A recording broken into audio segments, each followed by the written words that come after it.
stereotype threat, as defined by Hine, is the fear that one might act in a way that will inadvertently confirm a negative stereotype about one's group.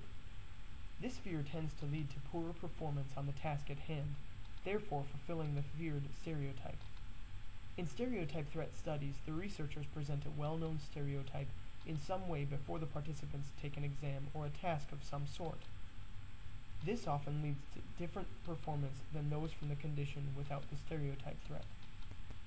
Even though we all know that women are better at everything, a common stereotype regarding women is that they have poor math skills compared to men, which is a thought to create lower scores on math skills tests for the women. Research shows that when women are primed with a reminder of their gender before taking a math test, they perform worse than they would have without any prime.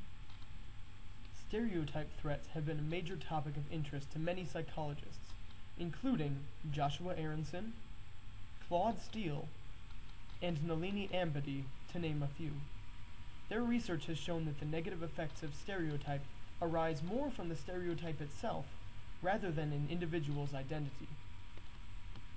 The types of characteristics which tend to fall victim to stereotypes include, but are not limited to, ethnicity, gender, age, and social identity.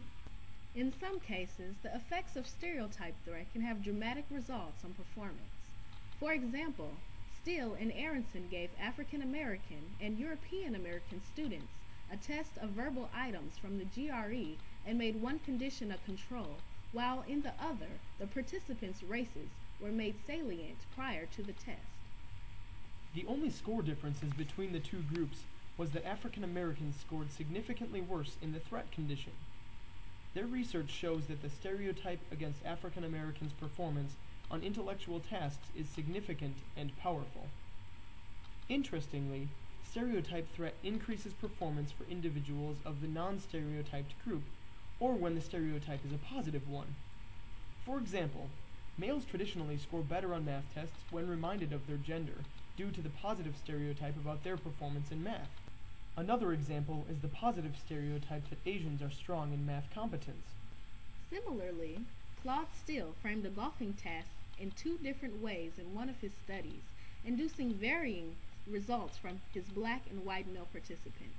True to the stereotypes about each group, black participants performed better when the task was framed as diagnostic of natural athletic ability, while white participants performed better when it was framed as being diagnostic of sports intelligence, which is ironic because Tiger Woods is the best golfer in the world. Stereotype threats also expand beyond race and gender.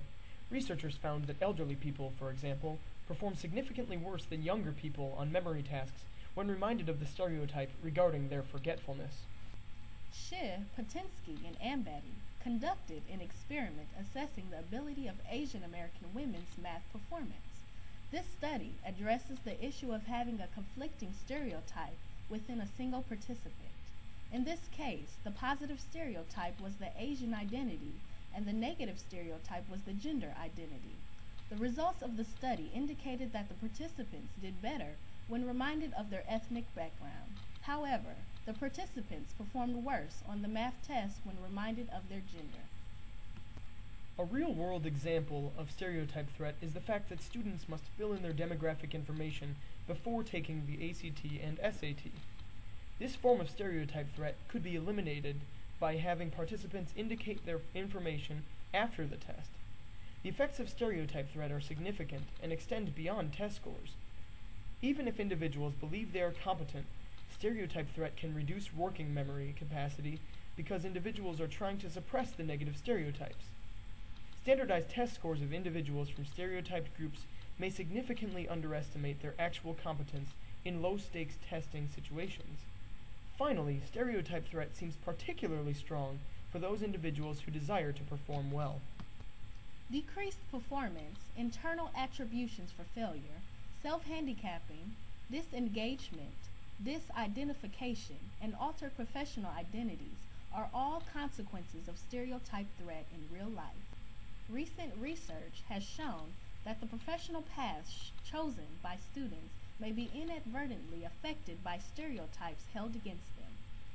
Good, Ratton, and Dweck found that stereotypes can even affect career choices very early on in schooling, as stereotype threats have been shown to undermine the sense of belonging for certain individuals. Despite the powerful negative effects of stereotype threat, there are steps that can be taken to reduce those effects. For example, reframing a task to assure the participants that the task is a fair test can all but eliminate the threat. Also, de-emphasizing threat in social identities by encouraging individuals to think of themselves in non-stereotype ways helps reduce stereotype threats' effects. Encouraging self-affirmation, emphasizing high standards with assurances about attaining success, providing positive role models, offering external attributions for the difficulty of the test, and encouraging an incremental view of intelligence have all been shown to eliminate these negative effects.